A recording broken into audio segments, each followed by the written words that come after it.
Hello friends, good afternoon and welcome back to my channel Mili Cook House with Vlog. I hope তোমরা সবাই খুব ভালো আছো। তোমাদের ভালোবাসায় আমিও বেশ ভালো আছি। তো তোমরা দেখে বুঝতে পারছো এখানে রুটি আছে, আলু ভাজা আছে আর আম আছে, পাকা আম আর একটা কলা। এটা কিন্তু আজকে আমাদের সকালের ব্রেকফাস্ট। কিন্তু এই রুটি কিন্তু আটা বা ময়দারও নয়, তারপর ওটসেরও নয়, ছাতুরও নয়। আজকে আমি করেছি দারুণ টেস্টি ভাতের রুটি। দেখতেই পাচ্ছ কতটা সফট হয়েছে। আর ভাতের রুটি খেতে কিন্তু ভীষণ ভালো লাগে। যারা আটা বা ময়দা খেতে পারো না তারা কিন্তু এভাবে ভাতের রুটি করে খেতে পারো। ভীষণই সফট আর খেতেও ভীষণই টেস্টি হয়, একদম সফট আর টেস্টি, ভীষণ ভালো লাগে। আমি এখানে এক বাটি ভাত নিয়েছি, ভাত নিয়ে মিক্সিতে ঢেলে নিলাম, দেখতেই পাচ্ছ।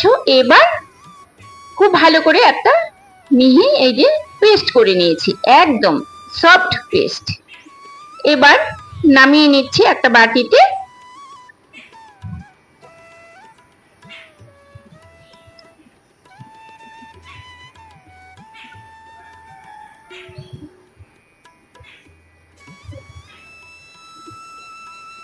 এবার দিয়ে দিলাম মানে বাইন্ডিং এর জন্য চালের আটা।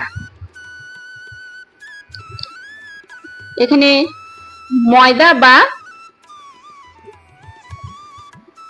আটা আমি দিইনি, চালের আটা দিয়েছি বাইন্ডিং এর জন্য। দিয়ে খুব ভালো করে একটা সফট ডো তৈরি করে নেব।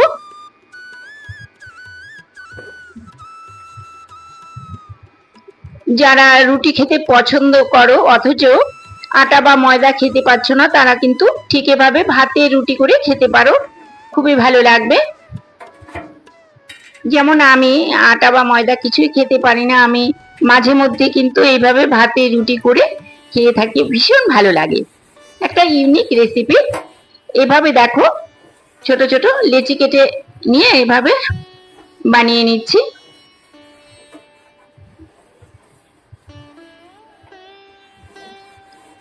খুবই ভালো লাগবে কিন্তু এই রেসিপিটি। তোমরা স্কিপ না করে পুরো ভিডিওটা দেখো, আশা করছি ভীষণ ভালো লাগবে।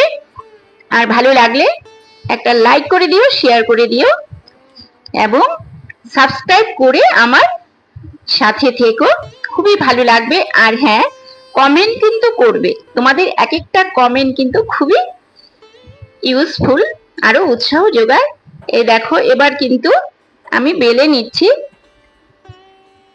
ঠিক এভাবে বেলে নিচ্ছি। যেহেতু ভাতে রুটি সাইড গুলো একটু কিন্তু ফেটে ফেটে যাচ্ছে, তো আমি এখানে একটা টেকনিক কাজে লাগিয়েছি। এই যে এই বাটিটা দিয়ে ঠিক এভাবে করে নিচ্ছি। আর দেখো কতটা সুন্দর হয়ে গেছে রুটি।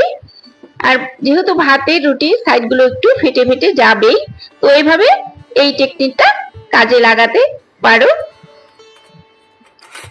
তাছাড়া এভাবেও ভেজে খাওয়া যেতে পারে, দেখতে সুন্দরের জন্য তোমরা ঠিক ওভাবে বাটি দিয়ে করে নিতে পারো। আমি একইভাবে সবগুলো রুটি কিন্তু বানিয়ে নিয়েছি। এই দেখো কতটা সুন্দর হয়েছে, একদম দারুণ লাগছে, তাই না? এবার কিন্তু একটা তাওয়া বসিয়ে দিয়েছি, বসিয়ে খুব ভালো করে গরম হওয়ার পর দিয়ে দিলাম রুটি ভেজে নেব।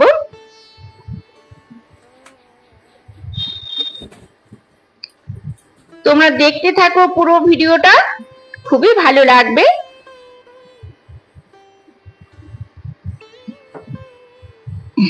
যারা আমার চ্যানেলটিকে এখন পর্যন্ত সাবস্ক্রাইব করেছো তাদের অসংখ্য ধন্যবাদ। আর যারা এখনো করে উঠতে পারোনি, প্লিজ আমার চ্যানেলটিকে সাবস্ক্রাইব করে আমার সাথে থেকো। আর হ্যাঁ, বেল বাটনটি অবশ্যই ক্লিক করে রাখবে, তাহলে আমি যখনই কোনো নতুন ভিডিও আপলোড করব সবার প্রথম তোমাদের কাছে পৌঁছে যাবে। এই দেখো কতটা সুন্দর হচ্ছে, দেখতে যতটা ভালো লাগছে, সুন্দর লাগছে, খেতেও কিন্তু অসাধারণ লাগে। ব্রেকফাস্টে, লাঞ্চে, ডিনারে সবসময় কিন্তু এই ভাতের রুটি খাওয়া যেতে পারে।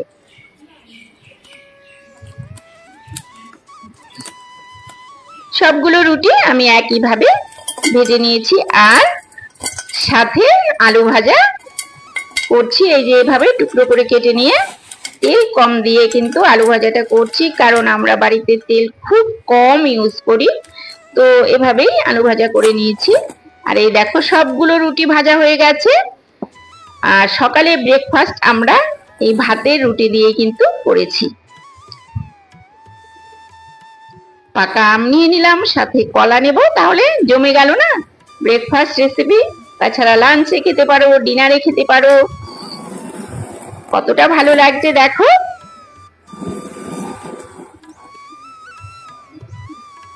বাড়িতে তো সবাই খেয়ে খুব প্রশংসা করেছে, খুবই ভালো বলেছে।